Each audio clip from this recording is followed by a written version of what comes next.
I'm Pat Gallen. Welcome to a Gallen of Questions Podcast. Today we have a very special guest. He's a Camden, New Jersey native, started Haddon Heights High School, went to Temple, became the 13th pick in the 2017 draft, 14 sacks this season, third most in the NFL going into Week 16, and he became the first player in NFL history to have 10 or more sacks 3 straight years with 3 different teams. We're happy he's back in Philly. Haason Reddick joins us here on a Gallen of Questions. Haason, thanks, man. It's good to see you. No problem, man. You know, it's always a pleasure, man, when we get to talking and we did this way back when, right before you went into the draft. That was man, time flies, doesn't it, man? Oh man, so fast, so fast. Seemed like it was just yesterday. A couple years ago. But what you talk about, 5-6 years ago? 2017, man. Yeah, but you're back home. We're all happy to have you back here. Whenever I have someone on the podcast, I like to ask them about their journey, and yours is an interesting one. You went to Haddon Heights High School. Played running back, right? I played running back. I played a lot of positions. Yeah. But you weren't like your normal prototypical pass rusher coming out of high school going to Temple, right? I never played on the line. I didn't play on the line until I got to Temple. I never played defensive line. I played running back, wide receiver. I played on the defensive side of the ball, corner and safety. I hadn't played any type of linebacker or D-line until I got to Temple. So when you got to Temple, you were a walk-on, right? Non-scholarship athlete. What was that like for you in that position? Because I'm guessing you're thinking, like, when you're in high school, you're a pretty good player going to a D1 program. But when you're a walk-on, how different is that than being a scholarship athlete? It's very different, because walk-ons, their opportunities and chances to show what they can do is very limited. So for me, it was about when I got the opportunity, when I got the chances, making sure I didn't waste any of them. Always making sure that I displayed my full talent to let the players and the coaches know, like, hey, I ain't on scholarship. I know you guys ain't come looking for me, but man, I play football and I'm pretty good at it. When you started at Temple, I guess everybody, when you played at D1 school, maybe you have it in the back of your mind, like, okay, the NFL it's a possibility, right? But when you were there, was there a time when it sort of clicked for you, where you're like, I really do have an opportunity to go to that next level? I would say my last year. My junior year, I kind of saw it. That's when I started really, making a name for myself. Well, my senior year is when it just, it all clicked, it all came together, and it took off for me. Speaking of, making the best of every opportunity during the season, ended up going on the Senior Bowl, making the best out of that, invited to Combine, making the best out of that. So, man, just continue to try to ascend. That's what I thought was so cool about your story, is just because, as a walk-on, you're probably just hoping as a freshman, sophomore, like, I want to get playing time and show people that I can play. And then the progression was just incredible, leaps and bounds, and then you become a first-round pick. There aren't many people that can say that they have that kind of story. Right. And, for me, man, it was always about just, I take this quote with me everywhere. Most of my high school career, I worked out with my father. And, over my last 2 summers, we just worked out hard. We trained. We not just the body, but the mind as well. And, one of the things that he said was like, if you're going to do something, why not be the best or try to be your best at it? Sure. And I've always taken that with me. If I'm going to do something, hey, why not try to be the best? And for me, I've taken that every step of the way. And every time I've been asked to do something, whether, statistically it's been good or not, I just always still tried to be my best. I've always carried that with me, and, it's been working for me. When you were at Temple, who was the person that, obviously, your dad was there for you. Was there someone behind the scenes at Temple that you can say they're part of the reason why I'm here today? I would say Coach Elijah Robinson. It was a lot of coaches there, that helped me along the way. But it wasn't until he came when I, started learning about pass rush, right, and you know, actually working the fundamentals of it and understanding the game from a pass rush perspective. Like, he spent so much time with me, meeting time, you know, even sometimes, you know, knowing that I'm a walk-on. He was also from our city as well, him and Fran Brown, and just, you know, he genuinely wanted to make sure that I was all right, that I was taken care of, and he tried to do anything that he could to help. So I would say him coming in there, coaching me up on pass rush, you know, that was the biggest thing that I had needed in my career at the time, and the knowledge that I gained from him, I've been able to take it with me, you know, on a pass rush standpoint. So you said it sort of clicked for you when you were going into your senior year. Is there is there a game or a play from that year that stands out to you where you're like, man, I'm wrecking house, like I know that I can take this to the NFL? It was a bunch of games, you know. It was a bunch of games. Memphis, SMU, our bowl game, our championship game. Like, it was, you know, that whole season, I was balling on a different level. You know, so many people recognizing it and letting me know. And it was crazy. I didn't even start thinking about it until people were telling me about it. Yeah. Because at the time, you know, as a walk-on, the only thing I'm worried about, as you said, was getting my playing time. Yeah. You know, trying to get on the field. And then once I got on the field, it was just, you're like, they're not taking me off the field. field. Yeah, it was just always about playing great ball. I had got to a point where, you know, when you get hurt in high school for 2 years and you're not able to play those seasons, and you get the chance to play football again, it's just something you don't take for granted. Right. You know, like, I remember just sitting around thinking, like, man, what am I going to do next? I didn't even think about school or going to play football on a collegiate level. You know, I'm sitting here thinking about what's the next moves in life for me. And once I got the chance to walk on and play football again, it was, from that point forward, it was like, never take football for granted. You know, at some point, you know, like I said earlier, I wasn't even thinking about getting to the NFL in my senior year. I was just so in the moment with playing football and having fun doing it. You know, balling on that type of level. I haven't balled on that level since coming from high school, you know, so it's just like, man, I got to relish this moment. I got to take it in, and I'm worried about being the best that I can be right now, and everything else will take care of itself. All right, so you overcome the odds of being a walk-on player, go through Temple, become a first-round pick. The NFL's hard, man, and you, again, you have to sort of overcome the odds. You know, you go to Arizona, you have a difficult couple of seasons, and then something again clicks for you where you start to figure it out. What was that? What was that process like? It was really, you know, when I got to Arizona, you know, they were trying to transition me into an inside linebacker, and once again, I tried my best at it. Sure. You know, I put in countless hours coming in at 6 a.m., you know, before half of the people that work in the building is even there. Right. You know, I'm there with my position coach, Larry Foote at the time, or my DC. You know, and I'm putting in extra 2 hours worth of studying time, you know, just because I'm trying to learn a position and get it. But, you know, my last year there, went to the coaching staff and talked to him. I'm just like, hey, you know, put me back on the edge. I figured at that point, I'm thinking this might be my last year in the league because I hadn't lived up to that first-round draft pick status. Sure. I haven't, you know, statistically or, you know, I hadn't, from the analysis standpoint, I hadn't played, you know, as a top-tier linebacker. I don't even think they had me in the top 50 of his linebackers. So that just not feel natural to you? It wasn't that. Man, people don't understand. Playing inside linebacker is hard. You, like, inside linebacker, you really have to be you have to be the smartest guy on the defense. You have to be the smartest guy on the field because you have to know what your D linemen are doing. Mm-hmm. You have to communicate with your safeties, your DBs. You got to understand what everybody around you is doing. He's essentially the quarterback of the defense, right? Exactly. So, you know, it was hard, you know, trying to communicate with the line, communicate with the safeties, trying to remember what my job is while calling the huddle, calling the plays. So it was a lot, and it's something that, you know, it's time on task.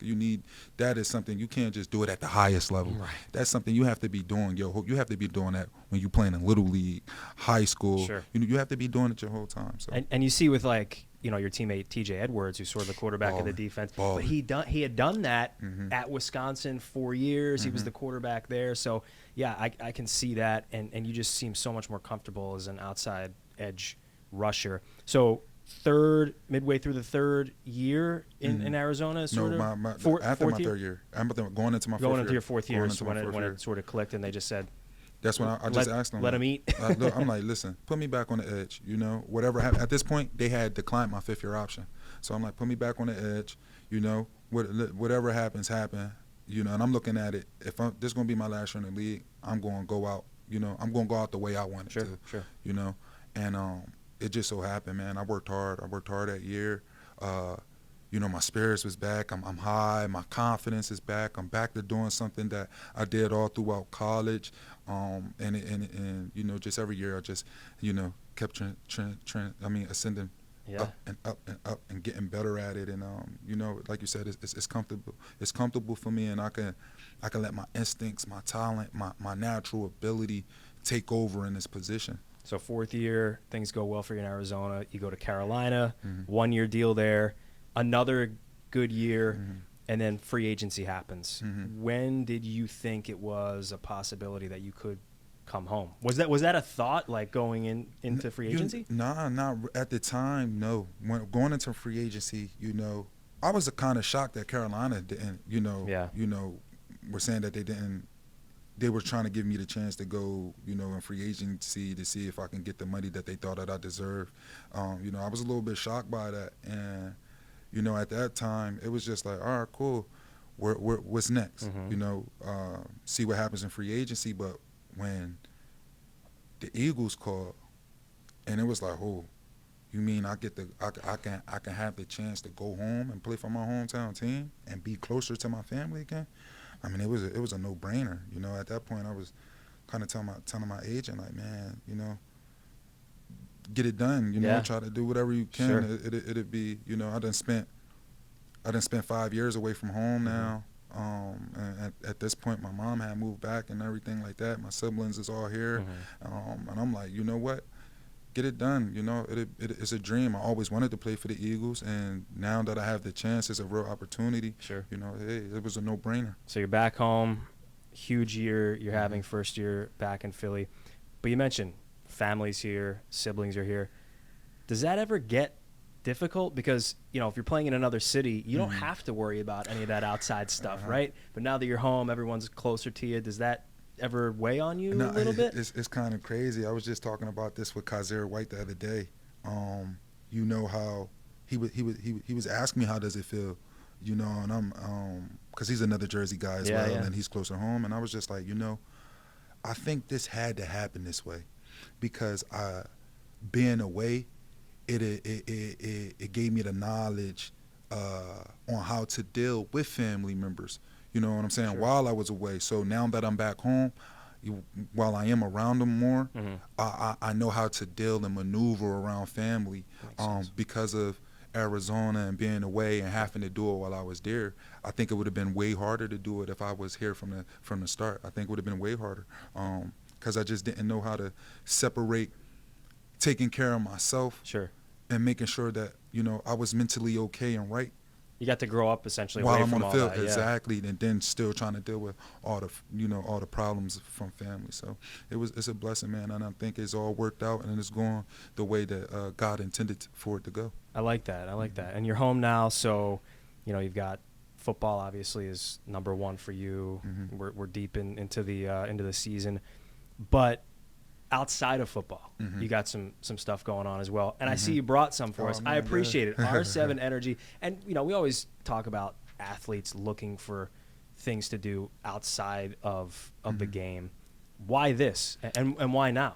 It's because you know, as you get older, right, and especially in a business like this, in the NFL, where your body is your asset, you just learn as you get older, you have to start putting things, you know, you have to put proper things into your body to get it to continue to run like it does or like it did when you were 21, 22, 23 years old. It is. It's hard. So being here now, you know, being 28, being in my 6th year, you know, I'm really big on taking care of my body and putting the things in it that'll help it run efficiently as it should, efficiently as it should.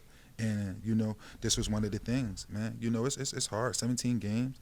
You know, it's hard to go on to work every day happy or Yeah. with energy, and I needed something that could help me get my day started, but also when I'm putting these things in my body, it also helps me recover. Sure. And this is what the energy drink does. This is what R7 does.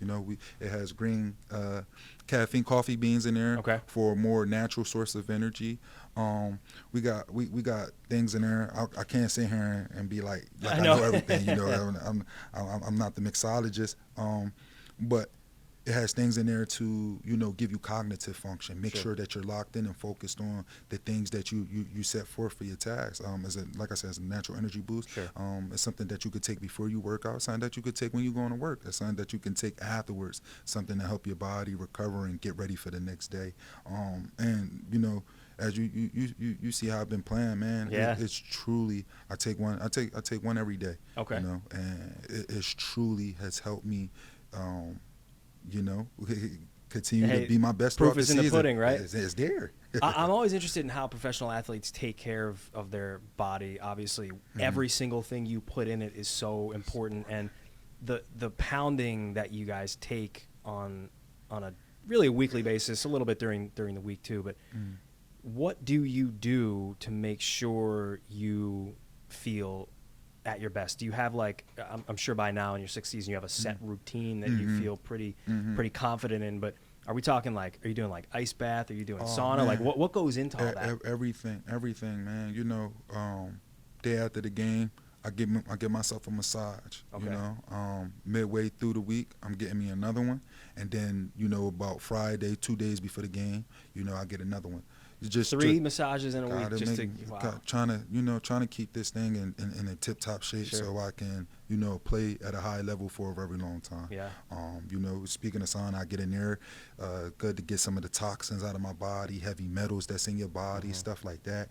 Get that out of there, and just literally taking care of every nick, bruise, anything that don't feel right.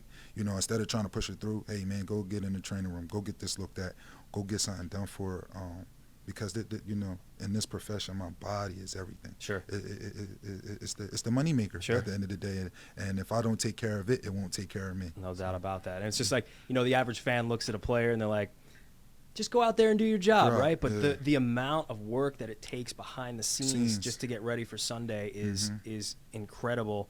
And that's why you're 28, but BG and Fletch that have been doing this for so long, how important it is to make sure that routine is on point just to be able to get out there on Sunday. It's incredible. And you said man, but Fletch, he's a guy, man. He's me and Fletch. We're in the massage room at the same time. You know what I'm saying? We got multiple massage therapists. Yeah. Thank you to Mr. Lurie for that. But we're in there at the same time. I'm in there. I see we always in there. Constantly trying to keep our bodies in tip-top form, and people don't understand. Like you said, people don't understand that. It's a lot to go into being a professional. This thing ain't all. It ain't everything everybody think it's cracked up to be. It hurts. It's some glory in it, but man, it's crazy. But at the end of the day, it's what we signed up for. Sure. And the people that do the best at it, you can tell. The guys that perform the best, and that they're able to perform so long, like Fletch, like BGs, like the BGs. You can tell that these are the guys that are they're doing it the right way, taking care of the body, watching the things. Even talking to BG when I came back, him having a chef, the stuff, the stuff that he's talking about as far as what he puts in his body and stuff like that. Just learning from older guys. I'm trying to get to that point. Yeah. When I'm his age, balling still, getting 9 when sacks. You're at his advanced age, his old age. I'm trying. I want to be there. So still, in this thing, I'm still learning. Still gathering information from these guys. Whatever you're doing, man, it's working. 14 sacks. You guys are on the cusp of getting the number 1 seed in the NFC.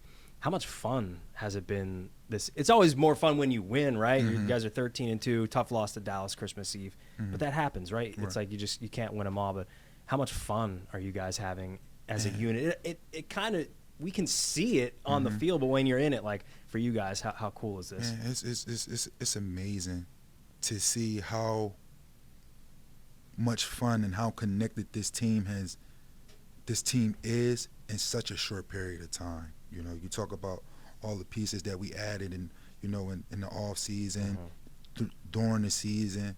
Man, just the character of the team right now. It's just it's crazy, man. We're out there, we're balling, we're all enjoying it, we're having fun together, and I think that's what's carried us so far. You've been around too. Like, how rare is that everyone connects on that level? It's rare. You to see this amount of guys have this much success.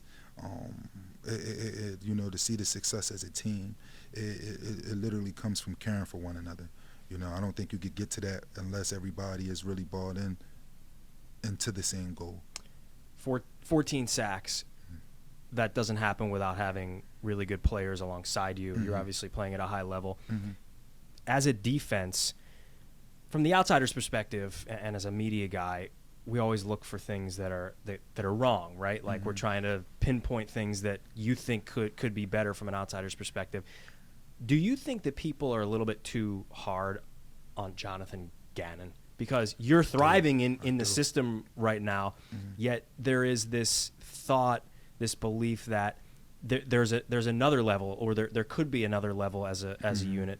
Do you think maybe people are a little bit too hard on him? I do, man. Like, what like what more could you want for the you know what I'm saying? Like, what more? I don't know. It's just one of those things. Maybe the fans are, I let them to death. I let the fans to death, but it's just one of them things. Maybe the fans will never be satisfied, but it's like, at some point you got to get a guy to break. Like, what more do you want him to do? Sure. He had, his defense right now is a top 2, top 3 defense. Yep. You know what I'm saying? Like, what more could you want? He has guys that he has guys that are playing their best football right now, and for him it's a thing of he has to find a happy medium. Sure. From him, calling the things that put people in the right position, and also, realizing, man, my guys is hot. I don't want to do too much. Sure. Let these guys just ball and do what they doing. I don't have to do too much. These guys are balling, Sometimes it's okay. Let me make an adjustment. Sure. I got to make this adjustment. Yep. And then sometimes for him, it's just, hey, these guys is balling. I don't want to interrupt any of that. Right. Let these guys continue to do what they doing. And it's been working for us. So it's like, get a guy a break. He's been great all year. Nobody's perfect.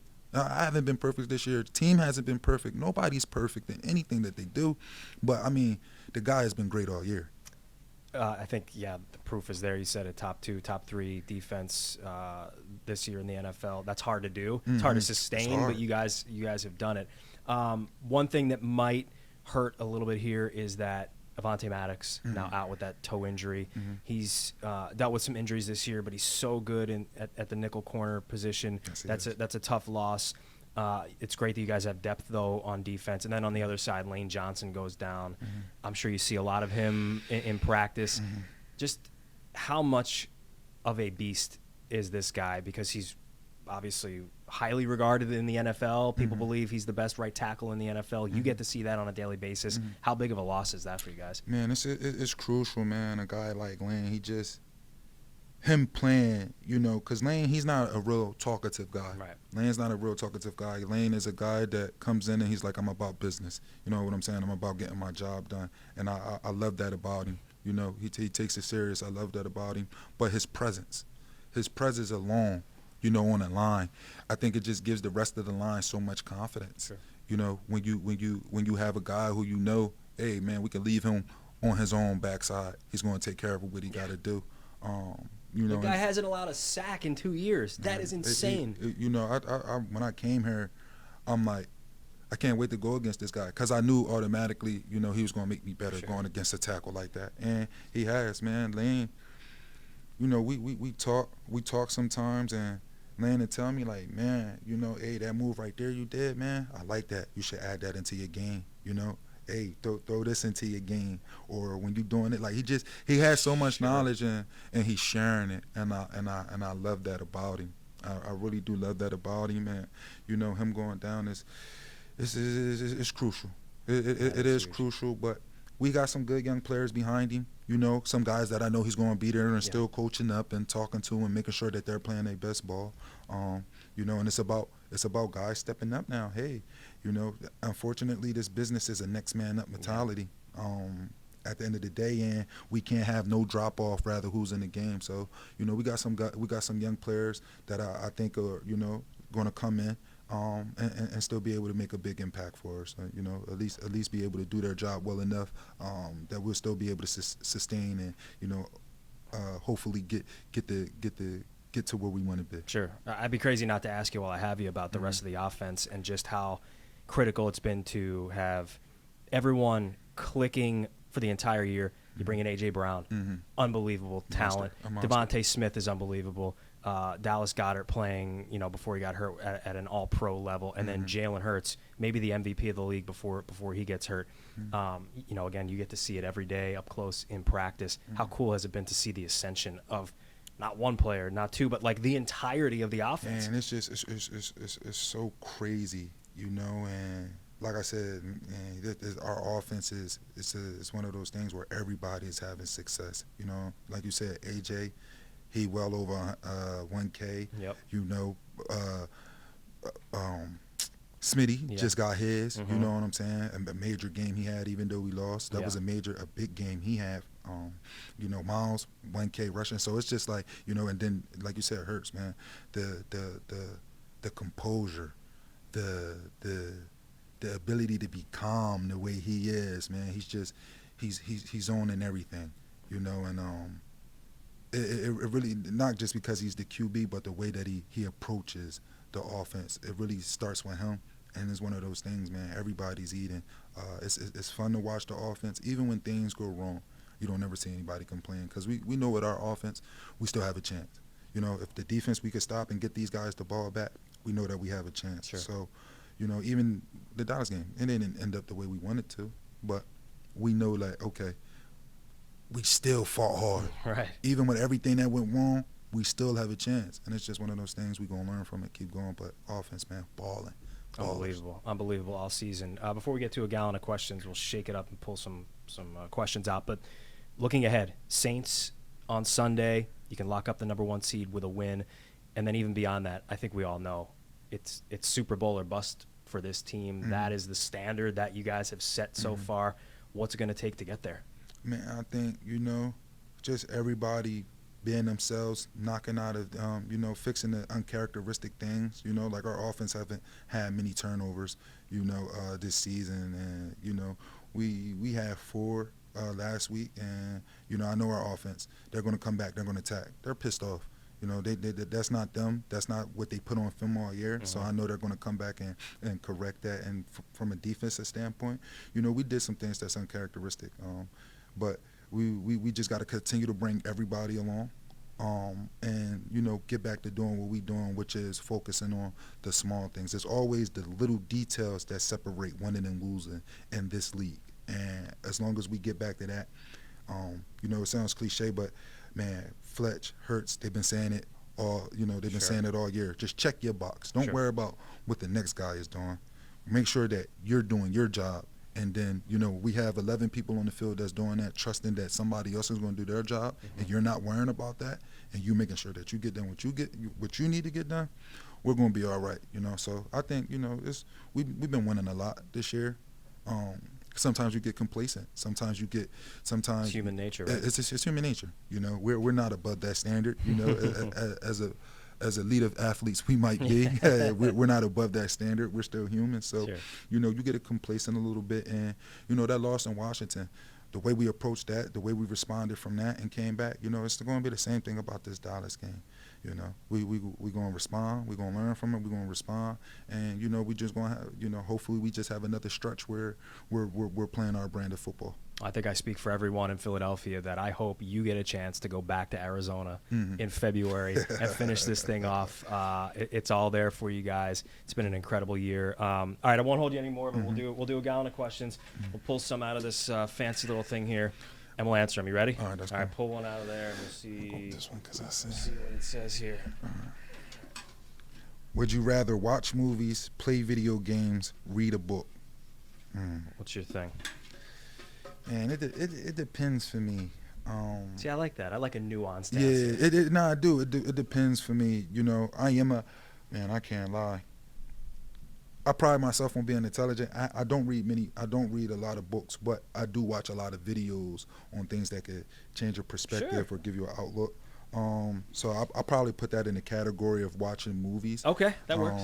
And then probably play video games second, and then read a book. All right, that works for me. All right, next one. What's one thing people would be surprised to know about you? Ooh, one thing that Behind the curtain with Haason Reddick. be surprised to know about me.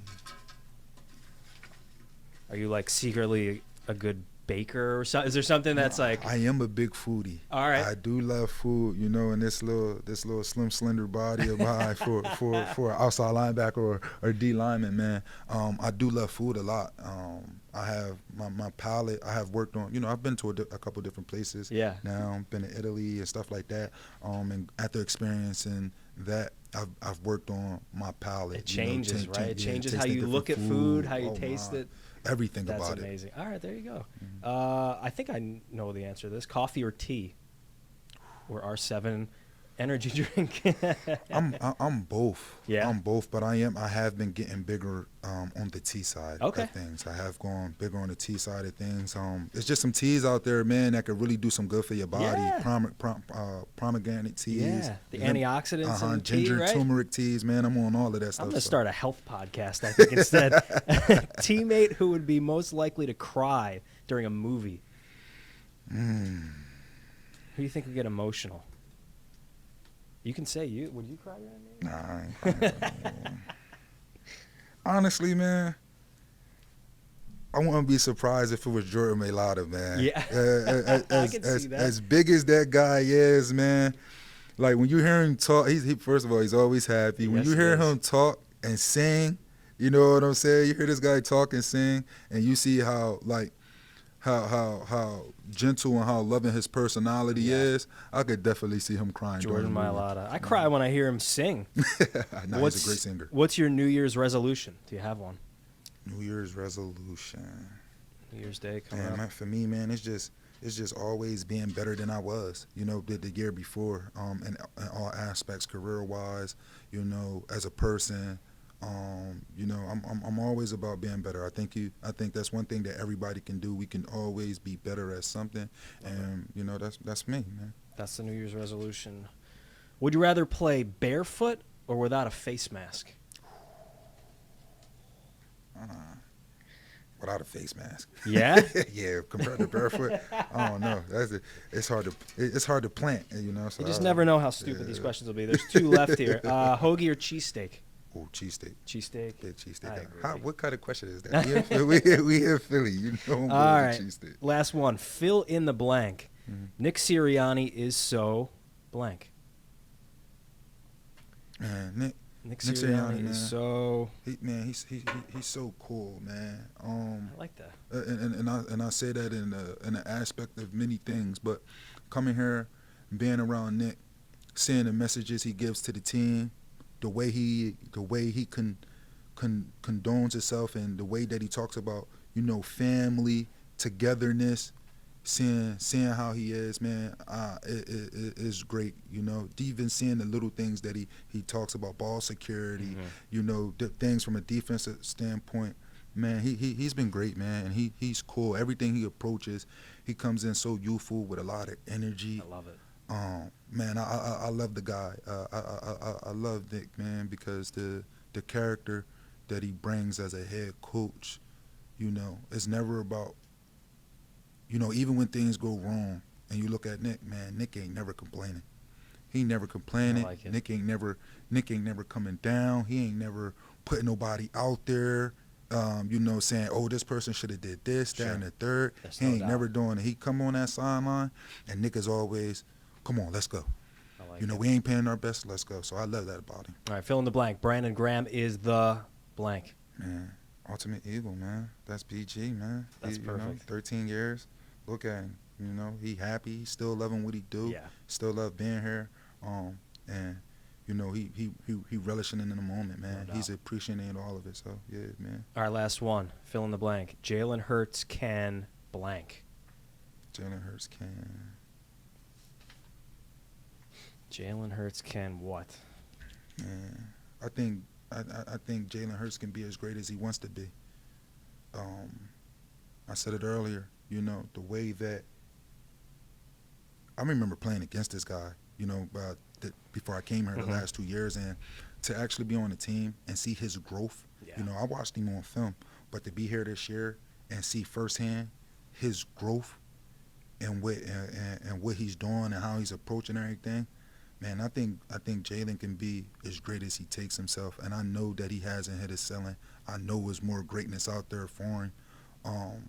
He's truly one of the players that I've been most appreciative to be able to watch. Because he's a young guy. We're with you. Yeah, no, he's a young guy, but the way he carries himself, he carries himself like he's a 10-year vet in the league, man. So, like I said, I think Jalen can be as great as he wants to be. Haason Reddick, we appreciate the time. Thank you so much. Looking forward to the stretch run and the playoffs. Keep doing what you're doing, man, and congratulations on all the success. Hey, and welcome back. Nah, man, listen, it's major love to be back, Pat. You know that, man. Appreciate you for having me on. Of course, man. As I said earlier, man, it's always fun when we get to do things like this. So, man, I appreciate you. Let's do it again me. soon, my friend. Yes, please. Thank you, sir. Yes, sir.